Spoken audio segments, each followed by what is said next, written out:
This will probably be the best launch I get, and go. Got a little bit of wheel slippage, but for the most part, we're going. And hey gearheads, and welcome to Garage Talk. I'm Corey, and this is the first ever hybrid Alfa Romeo. This is the 2025 Alfa Romeo Tonale. And this is a special edition for the 25 model year, the Tributo Italiano. In this video, we will explore what makes this different from the inaugural 24 model, as well as the Dodge Hornet, on which it shares a lot of components. Stay tuned.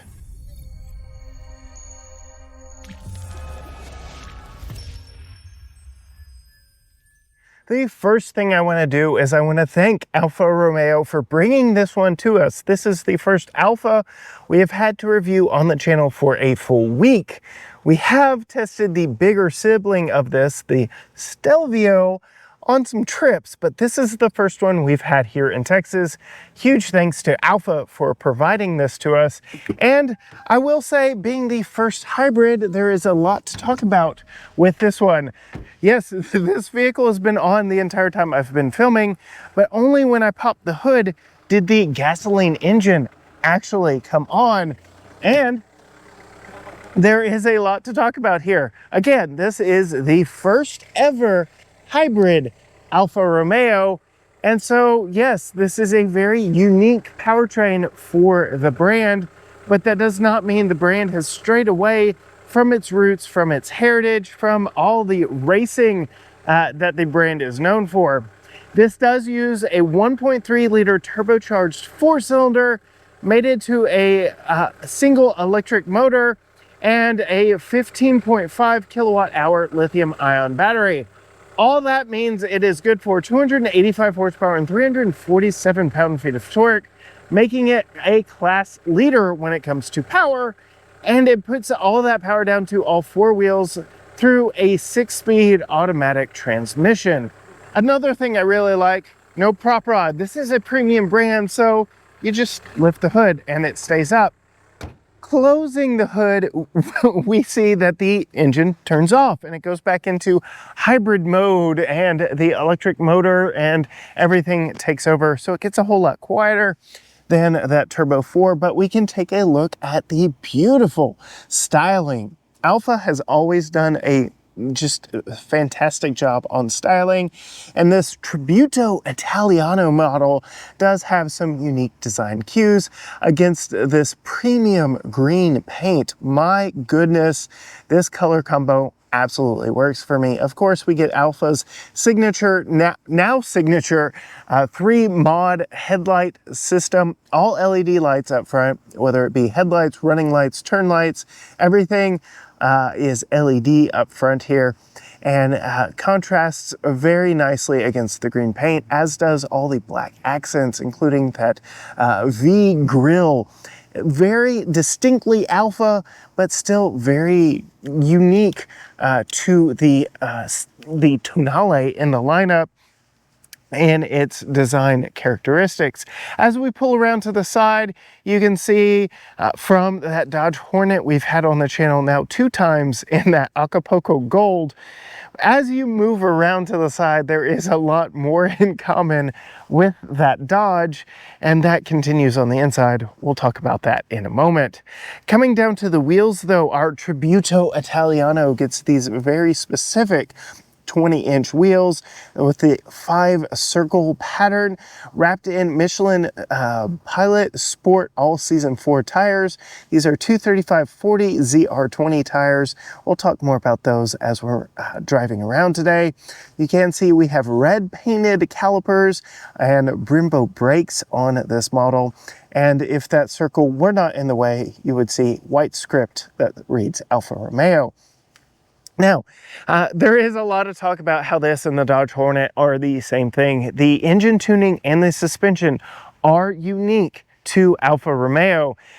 Basically, Dodge got the interior and exterior shell and did all the work themselves to make their Hornet, whereas this was designed first and foremost to be an Alfa. As we pull around to the side, we get more of that beautiful green paint. Our model does have black accents down low on the bottom of the door, a black painted roof that you have to actually come up here to see, but yes, black painted roof behind the glass roof up here. And then there are a lot of little Easter eggs on this, including the Italian flag on both of the mirrors. We have black painted mirror caps here.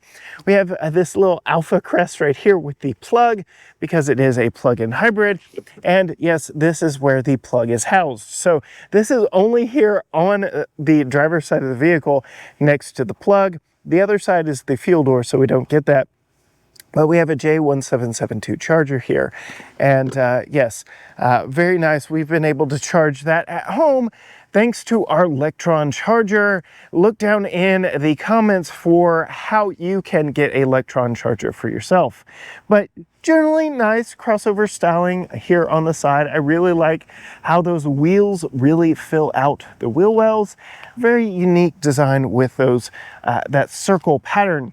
As we come back to the back, I really like some of the elements that Alfa is using here in the lighting, this kind of 3D light effect that we really fell in love with on the Lexus LC, but it is just a really cool, very interesting look all the way around. But of course, all LED lights back here, the turn signals, the running lights and everything, full width light bar, all the usual suspects you would expect on a vehicle introduced for the first time in 2024. You can see we have dual exit exhausts for the 4-cylinder gas engine down here. A very cleaned up, very tidy back end, lots of green, not a lot of black back here, which is a nice thing. Our model being the only real distinct trim other than the core or base model, does get as standard a kick to open tailgate, but with the vehicle running, I wonder, yes, it does actually work. And when that tailgate opens, you can see, just like the Dodge Hornet, we get respectable cargo space here inside. I'll put those numbers on the screen for you to see, but my least favorite thing, this is not premium to me. I know more affordable vehicles do use these hard parcel shelves to hide the cargo underneath. I don't know, it's just not a premium feature to me. Not my favorite, but underneath we do get a decent amount of storage space that can expand in multiple different ways. First, we have this pass-through here that would work very well for skis if you're going to the Italian Alps, for instance, that you can just quickly pass through there. We also have a 60-40 split bench rear seat. A 60-40 split bench rear seat that can accommodate for larger cargo. So that is one way you can expand your cargo compartment. You can also look underneath this load floor right here, and you get a little bit of extra space down below. I really like how Alfa gives you these little rests for this to stay in place so that you can actually get underneath here. So there is a little bit of additional storage. Here's our charge cable, but there is where that 15.5 kilowatt hour battery resides.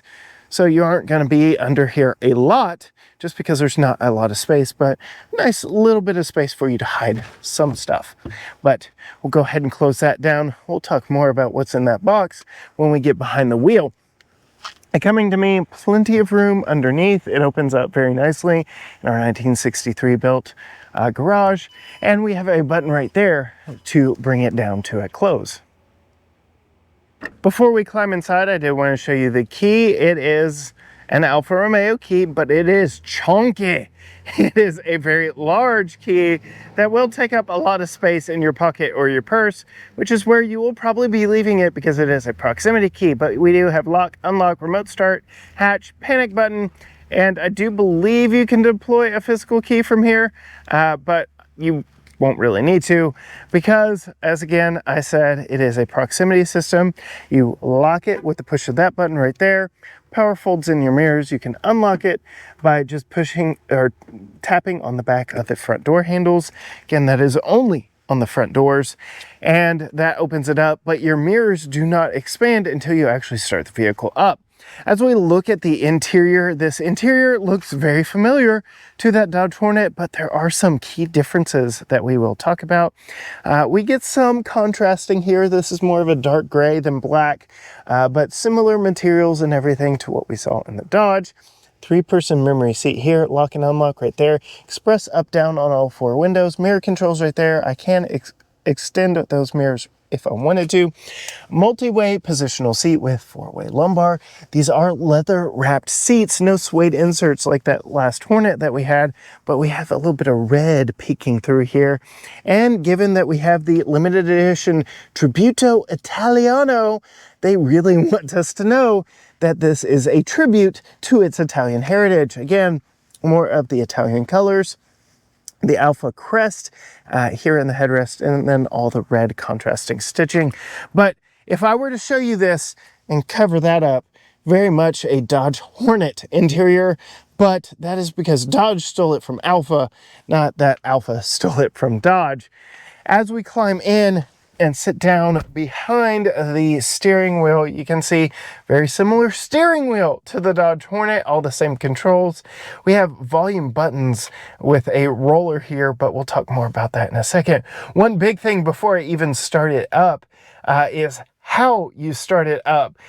Alfa and Dodge differ on this because you actually put your foot on the brake and here is your engine start button, as opposed to where Dodge puts it down here. Now, this is still a very similar experience in Dodge and Alfa. Dodge puts the start button here and their drive mode button here, and Alfa just flipped it. So engine start button here, all your drive modes here. We'll talk about that in just a moment. We have lighting controls down here, your hatch release, your fuel door release, and all your light controls. Really like the AC vents on the outside 2 corners of the front, really cool. And then some interesting interior elements we'll talk about as we move across. A very large digital screen here, dual bend system right here, which, okay, it does not want to show me both gauges unless I put it in drive for some reason. It's weird. Okay, I got it. But you can see we have a tach, we have a speedometer over here, and then a configurable center section. I've got it on the hybrid system to show you as we're driving. You can see so far we've driven this 68.5 miles. 9.6 of those have been on gasoline. 58.9 have been on electricity. Obviously, with a 33-mile range with that 15.5 kilowatt-hour battery pack, we have not done this all in one trip. This has been a grocery getter for us the week that we've had it. Again, we live with these vehicles. We test them in real life. But there is a full 360 miles of range on a full tank of gas and a full charge. This does require or ask for premium fuel to fill out its 11.2 gallon fuel tank. So, yeah. Small fuel tank, small battery means that you're going to be going to the plug or the pump frequently, but still very nice to be able to run on 33 miles of electricity range. Come home and plug it in every single night. Again, very similar buttons here. We've got our ADAS stuff. We've got our controls for the screen here. No head-up display in this one, but again, very good screen. We have a 10.25-inch screen here with the tiniest, and I mean tiniest little icons here on the side, but otherwise very quick, very snappy, wireless Apple CarPlay and Android Auto. Uconnect 5, so all your standard suspects there. You can drag a few things up here to have up top if you want to. You can control the HVAC stuff through the screen. I have heated but not ventilated front seats, heated steering wheel, and the like, but we'll go ahead and flick that up. As we move down here, we get redundant controls for HVAC, which is nice. All your usual suspects, except for your heated and ventilated seats, that is through the screen. The driver select knob here, the DNA of Alfa and their racing heritage, stands for something interesting here in our plug-in hybrid. D is dual power dynamic, N is natural, and A is advanced efficiency. So basically A is EV mode, D is use it both, and N is, well, use it both but less sporty. So yes, as I put it into D mode, you can see that changes my dual mode suspension here. The engine fired up and it's ready to go. N is more of your typical hybrid setup. And then A is an EV. You even really get a lot of green graphics here as you switch it over to a 6-speed automatic transmission. I like it well enough, which when you put it in reverse does trigger your 360 cameras. Though I will say when I have it in drive, this is my eye line right there. The volume knob is right here. Can you see it? Nope, neither can I. Yeah, it's right there. Volume knob right there. Otherwise you have volume buttons. I don't know, it's just not the best look. Electronic parking brake, your parking sensor, parking buttons right here. E-save saves your electricity for when you need it or want it. And then one last driving note here. We do have these aluminum, real metal, column mounted, very large paddles for that 6-speed. So again, leaning into the driving racing heritage of Alfa Romeo, these paddles are stationary the entire time, but for daily livability, if you're just trying to go back and hit the turn signal, well, you've got a paddle in the way. So just something to note, there are some sacrifices for the DNA of Alfa Romeo to find its way into this daily driver. Up above us here, no additional storage, but we do have controls for our large single pane glass roof up here above the drivers. It really just is a big, normal sunroof. It's no pano roof because we do have a standard roof over those rear seats. Plenty of headroom for me at 5'10". I've got no complaints up front here, but we will pop out and take a look at what it's like. Make sure we're unlocked here. Sitting behind myself at 5'10". We'll note that Alfa little cutout here in the back door does again find its way into the body shape here. Similar door treatments, a little bit of storage down here. Similar seat treatments with that red poking through on the seat backs, the seat bottoms. You can see we have child seat tethers down low, but if you want to see us install Tucker's child safety seat, be sure and hit that subscribe button. Climbing in and sitting behind myself, the seat is a little bit higher, a little bit firmer. It's nice. It's comfortable. I have no complaints. You can see my legs here. I've got enough room sitting behind myself, but it is small for the class. We do have storage on the back of both both front seats. We have AC vents on the back of the center console, USB-A and USB-C up here. 2 cup holders here. You can also fold that down from inside here if you want to, but all around very nice, a very comfortable back seat. I've got decent headroom up here, but my hat is touching the ceiling. And does it recline? No, but it does fold, which we will go ahead and pop out and show you just how much additional room. Since you have no releases back there in the back of the vehicle, this is how you had to fold the seats down. You had to come around to the side. You can see it is catching on Tucker's child safety seat right now. Let's see if we can move that out of the way just enough to get this to fold down. It is the cup holder that is holding it up, but you can see a fairly good transition between the cargo area and the seat back. Not completely seamless. We do also have top tethers all the way across, but as we lift that back into place and get the seat belt out of the way, that is enough of a tour of it. Let's hop behind the wheel and see how this thing performs. As we get in behind the wheel, I do want to bring up this new addition to the windshield setup.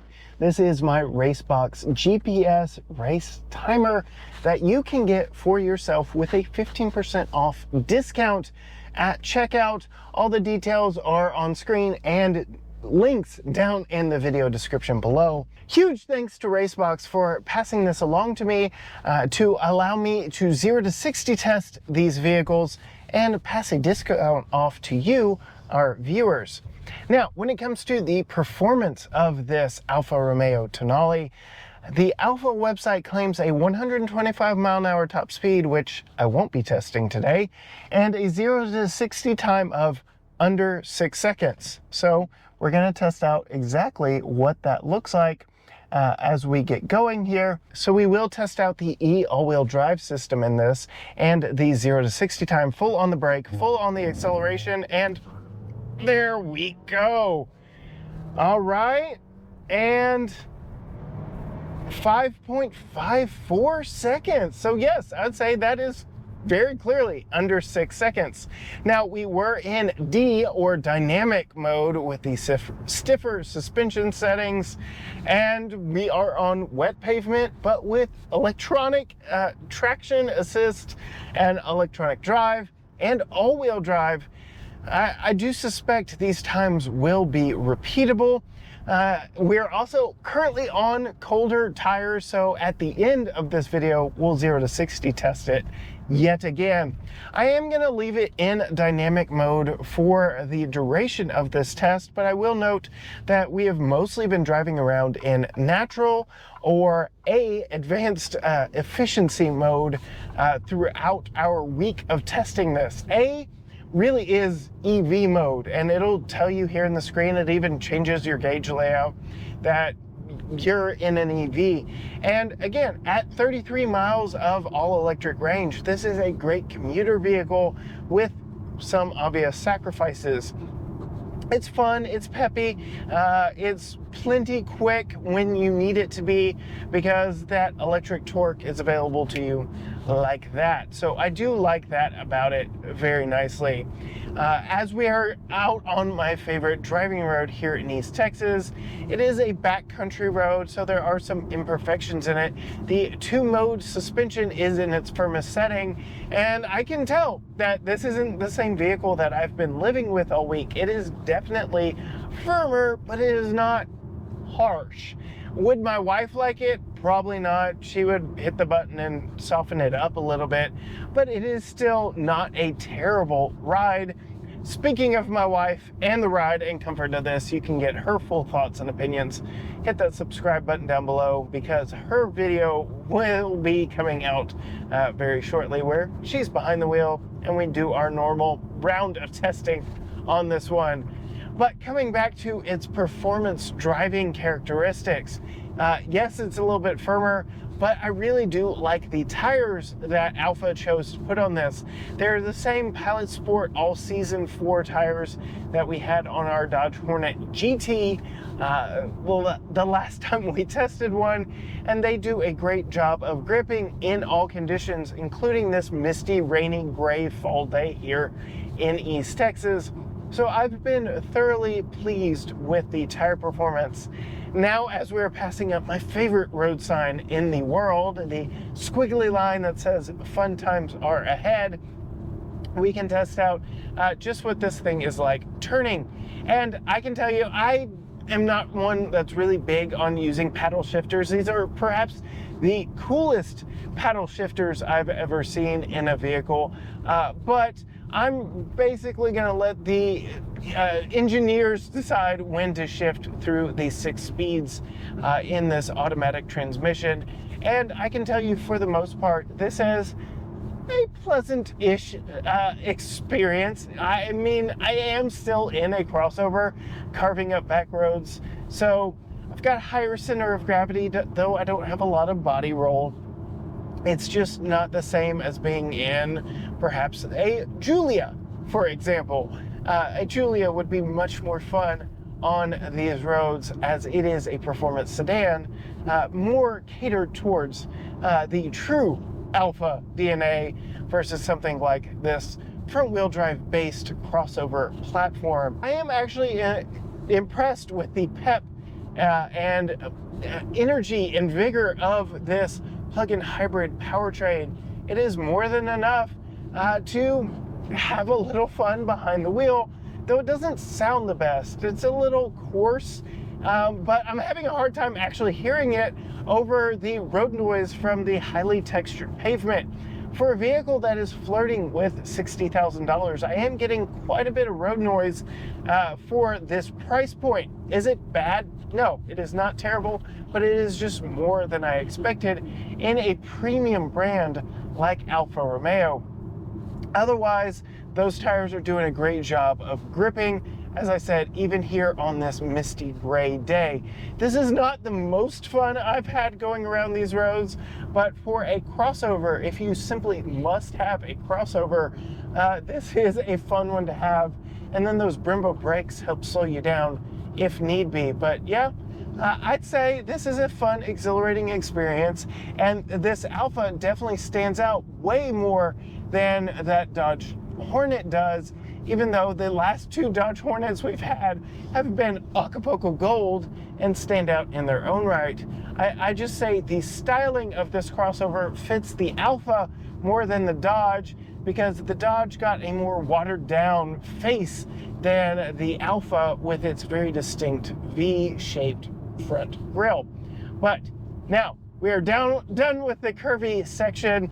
We're getting more out onto the straight pavement. Nobody behind me, nobody in front of me. We'll get up here and come to a stop, and we'll give it another 0 to 60 test, going uphill slightly. We'll come around and we'll do it again from the other direction. So Brembo brakes, bringing us to a stop. All right, there we go. Now we are in dynamic mode, full on the brake as hard as I could stand, full on the accelerator, and there we go. All right, it looks like we're a little bit slower, 5.86, still, as they advertise, under 6 seconds. So yes, I would say, Alfa, you did a good job. Under 6 seconds, 0 to 60, which is very good, but 5.86 going uphill. One more time from the opposite direction, going slightly downhill, full on the brake, full on the throttle. This will probably be the best launch I get, and go. Got a little bit of wheel slippage, but for the most part, we're going, and 5.82, still under 6 seconds as advertised. Huge thanks to Racebox for supplying us with our timer. Again, details down in the video description below on how you can get one for 15% off. Well, there you have it, a quick tour and performance review of this 2025 Alfa Romeo Tonale Tributo Italiano. If you want to know more about this vehicle, we have full details down in the video description and on all social media platforms. You can find us Facebook, Instagram, X, TikTok, Threads, YouTube, you name it, all at GT Garage Talk, or you can go to gtgaragetalk.com, where you will find links to everything that we do. Hit that subscribe button, ring the bell so you're notified when future videos come out from us. But let's see, what's it like? It won't step the tail out, but it's still fun, fairly quick to accelerate. Until next time, gearheads, bye.